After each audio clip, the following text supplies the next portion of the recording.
안녕하십니까. 용산 대통령실 및 대통령관저 졸속 이전 국민특검 브리핑을 맡게 된 더불어민주당 국방위원회 간사 부승찬입니다. 무리하게 추진된 대통령실과 대통령관저 이전은 12산 내란의 서막이라고 해도 과언이 아닐 것입니다. 대체 어떤 절실한 이유로 온갖 헌법, 법률 위반에 조 단위로 추정되는 예산을 낭비해가며 대통령 취임 전 반드시 옮겨야 했는지 우리는 여전히 알지 못하고 있습니다. 윤석열은 대통령실을 용산으로 옮기고 본인 거주 공간을 한남동 공관촌으로 옮김으로써 김용현 전 국방장관과 사실상 24시간 함께 있는 물리적 환경을 조성했습니다. 이것이 대통령실과 관저 이전의 첫 번째 목적이자 그들의 피부로 와닿는 가장 큰 변화였을 것입니다. 공관촌에 나란히 있는 대통령 관저와 국방장관, 경호처장 관저에서는 노상원 등이 수도 없이 드나들며 계엄 모의가 이루어졌고 때로는 수방사, 특전사, 방첩사, 사령관들을 포섭하는 공간으로 활용했습니다. 용산 대통령실은 계엄 선포 전 국무회의 신용이라도 할 수 있고 계엄 선포를 생중계할 장비 등이 갖춰진 공간이었습니다.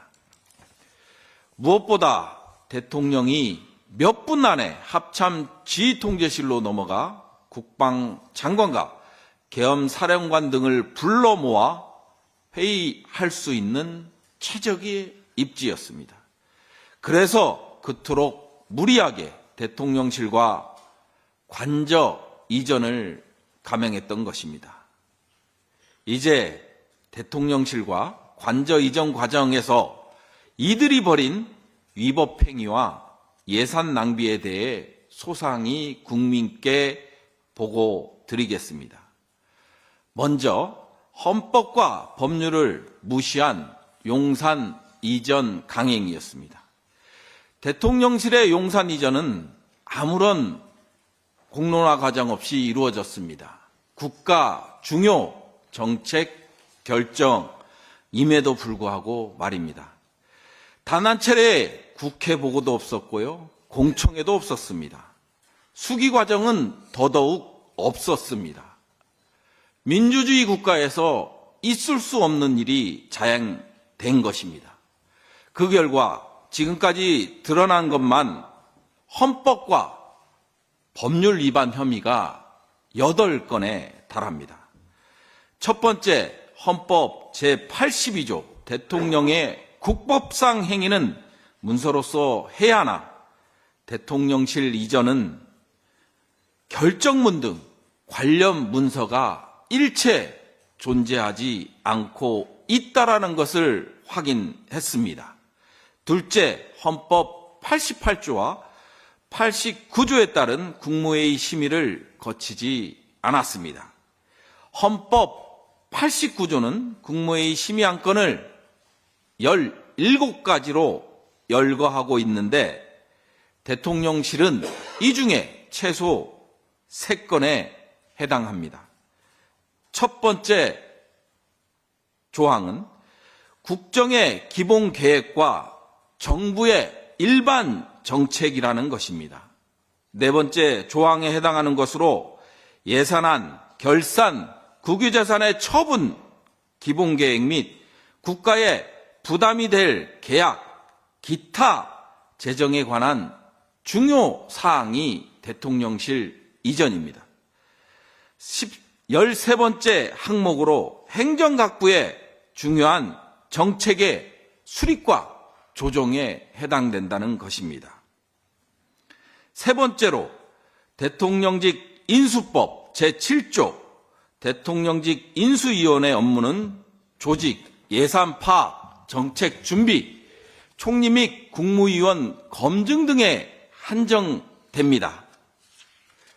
다시 말해 대통령실 이전은 인수위 업무가 아닙니다. 하지만 윤석열 인수위원회는 대통령실이 이전 기획과 실무 업무를 법률과 위배되게 진행시켰습니다.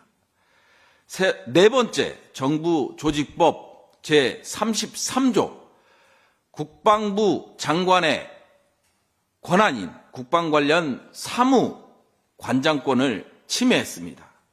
다섯 번째 법률 위반으로 국방 군사시설 사업법 제4조 국방부 장관의 권한인 국방시설 변경 승인권을 또한 침해했습니다. 국방부 합참 등 시설 변경의 승인은 역시 장관의 권한이나 이를 침해했던 것입니다. 여섯 번째, 국가재정법 제22조 예비비는 예측 불가한 예산 외 지출 또는 예산 초과 지출 충당 비목으로 예산에 대한 보충적 재원입니다. 그렇다면 사전에 예산 사용 검토조차 없던 대통령실 이전에 사용할 수는 없는 것입니다. 그러나 무려 640억 5,872만 원을 대통령실 이전에 사용했습니다. 일곱 번째로 형법 제123조 직권남용에 해당됩니다. 이 모든 행위가 윤석열의 직권남용에 해당되는 것으로 윤석열은 직권을 남용하여 수많은 공무원과 군인들로 하여금 의무 없는 일을 하게끔 했습니다. 마지막 여덟 번째로 국유재산법 제9조, 제3조 사망의 이 사항을 위반했습니다. 국방부 청사 용도 변경은 국유재산 정책심의위원회를 거쳐 기재부 장관이 국유재산 관리처분 종합개혁을 작성하고 대통령 승인을 받은 후에 사용이 가능합니다. 하지만 어떤 것도 지켜진 게 없습니다. 또한 기재부는 2022년 7월 5일자로 용산 대통령실의 사용을 승인하였습니다. 달리 표현하면 대통령실은 법적 절차를 어기고 5월 10일 취임일로부터 57일간 무단으로 사용한 것이 됩니다. 참여연대와 시민들이 대통령실 이전 국민감사 청구를 진행했고, 하지만 감사원은 무려 감사를 7번이나 연기하고 지난해 9월 부실하기 짝이 없는 결과를 내놓았습니다. 감사의 핵심은 대통령실 대통령 관저 이전을 누가 왜 결정했는지, 그 과정에서 직권남용이나 불법적 의사결정은 없었는지를 규명하는 데 있었습니다. 하지만 감사원은 대통령실 이전 개혁이 발표된 이후로 기간을 임의로 특정했습니다. 그리고 대통령실과 관저 이전 결정 과정에 대해서는 단 한 명도 조사하지 않았습니다. 자, 그러면 지금부터 잠시만 주목해 주시기 바랍니다. 제가 구독자분들을 위해서 선물 하나를 준비했는데요. 제가 항상 여러분들께 드리는 말씀이 있습니다. 뉴스만 평소에 잘 챙겨보셔도 돈이 되고 돈을 벌 수 있다라고 말씀을 드렸는데요. 여러분들은 여기 보시는 삼성전자 뉴스를 보고 어떤 생각이 드세요? 아니면 정치인들의 뉴스, 날씨 뉴스를 보고는 어떤 생각이 드시나요? 그냥 뉴스만 보고 끝내는지, 아니면 이 뉴스를 어떻게 이용할 수 있는지, 이 부분을 고민하고 계시는지를 되물어보고 싶습니다. 그 이유가 뭐냐 하면 제가 지난번에 여러분들께 뭐라고 말씀을 드렸었죠? 지금은 반도체 섹터를 눈여겨보셔야 한다고 말씀드렸습니다. 그리고 나서 이런 썸네일들 뉴스를 통해서 많이 보셨을 겁니다. 반도체 내용이 이슈가 됐을 때 부자들은 어떻게 생각한다? 반도체 관련주들은 뭐가 있는지, 어떤 종목이 가장 좋은지, 어디에 투자해야 돈이 몰리는지 자연스럽게 생각한다고 제가 말씀을 드렸죠.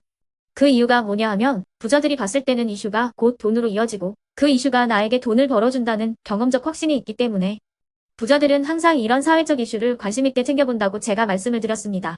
이번에도 마찬가지인데요. 제가 지난번에 시청자분들과 함께하는 주식으로 수익 내기 이벤트를 진행했었죠. 당연히 100% 무료로 진행을 했었고요. 여기 보시면 아시겠지만 제가 지난번에도 구독이라고 보내주신 모든 시청자분들께 반도체 관련주 중에 가장 크게 급등할 딱 한 종목, 많은 종목도 아니라 한미반도체 한 종목을 여러분들께 추천드렸어요. 그러면서 여기 나와 있는 대로 정확히 얼마에 매수해야 하는지, 그리고 수익률이 어느 정도 나왔을 때 팔아야 하는지를 이런 부분들까지 여러분들에게 정확히 알려드렸었는데 지금 실제로 어떻게 되었다? 오른쪽을 보시면 아시겠지만 제가 지난번 문자 발송으로 이 한미 반도체를 소개해드리고 나서 실제로 이렇게 5배 이상 어마무시한 상승이 나왔습니다. 100만 원만 투자를 했어도 무려 500만 원이 넘는 수익금이 생긴 거죠. 그래서 당시에도 굉장히 많은 분들이 제가 드린 이 한미 반도체로 수익을 내실 수가 있으셨을 텐데요.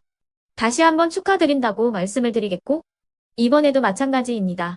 앞으로도 2024년, 2025년 계속해서 기대해볼 섹터는 AI입니다. 그 중에서도 AI 반도체는 그 누구도 부정할 수 없는 미래 성장 산업입니다. 그러면 우리가 어떻게 생각해 볼 수 있을까요?